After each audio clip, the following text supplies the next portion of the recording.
West of time, সময়ের অপচয়। এই সময়ের অপচয়টা কি? অনেকে বলে যে টিভি দেখা নাকি সময়ের অপচয়, আবার অনেকে বলে বেশি বেশি করে সোশ্যাল মিডিয়ায় স্ক্রলিং করা নাকি সময়ের অপচয়।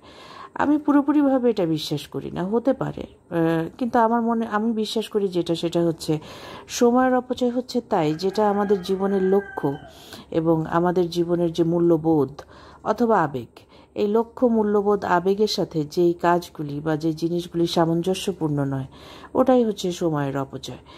অথবা আমাদের জীবনকে যেই কাজগুলি বা যেই জিনিসগুলি আনন্দ এনে দিতে পারে না, পূর্ণতা এনে দিতে পারে না, অথবা আমাদের জীবনকে সমৃদ্ধ করে না, এই কাজ বা এই জিনিসগুলি হচ্ছে সময়ের অপচয়। অথবা সময়ের অপচয় এমন একটা জিনিস যেই জিনিসটা আমাদের বর্তমান সময়কে, বর্তমান মুহূর্তকে বিরক্তিকর করে তোলে, অথবা আমাদের আল্লাহ তাআলা যা দিয়েছেন আমাদেরকে সেই জিনিসগুলি নিয়ে আমাদেরকে আল্লাহ তাআলার কাছে কৃতজ্ঞ হতে দেয় না। তো এই জিনিসগুলি হচ্ছে সময়ের অপচয়।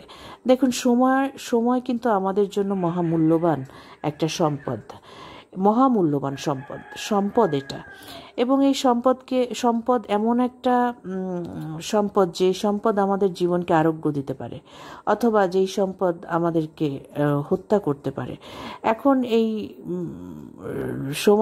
সময় কি আমাদের জন্য আরোগ্য দানকারী হবে না হত্যাকারী হবে, সেটা আমাদেরকেই সিদ্ধান্ত নিতে হবে।